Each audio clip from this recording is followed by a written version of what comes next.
২০০৯ সালের ২৫ ও ২৬ ফেব্রুয়ারি বাংলাদেশের ইতিহাসে ঘটে যায় এক নারকীয় হত্যাকাণ্ড। পিলখানার বিডিআর সদর দপ্তরে বিডিআর বিদ্রোহের নামে হত্যা করা হয় উচ্চপদস্থ ৫৭ সেনা কর্মকর্তা সহ মোট ৭৪ জনকে। আত্মবিনাশী সেই ট্র্যাজেডির ১৬ বছর পূর্ণ হলো আজ।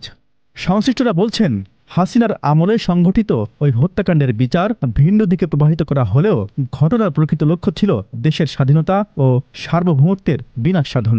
সূত্র বলছে, ৭১-এ মহান মুক্তিযুদ্ধে ভারত বাংলাদেশের সঙ্গে যুক্ত হয় ৩ ডিসেম্বর। ১৬ ডিসেম্বর পাক বাহিনীর আত্মসমর্পণ মঞ্চে বাংলাদেশের কোনো নেতাকে স্থান না দিয়ে সেটি কৌশলে দখলে নেয় ভারত। এরপর থেকেই বাংলাদেশে শুরু হয় ভারতীয় আগ্রাসন ও আধিপত্যের যুগ।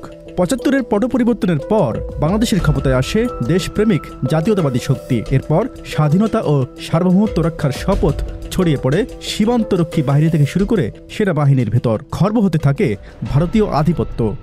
নির্ভরযোগ্য সূত্রগুলো বলছে, ২০০৯ সালের বিডিআর হত্যাকাণ্ড মূলত ভারতীয় আধিপত্য খর্বেরই খেসারত, যার পরতে পরতে মিশে রয়েছে আওয়ামী লীগ ও ভারতের দীর্ঘ আঁতাতের গল্প।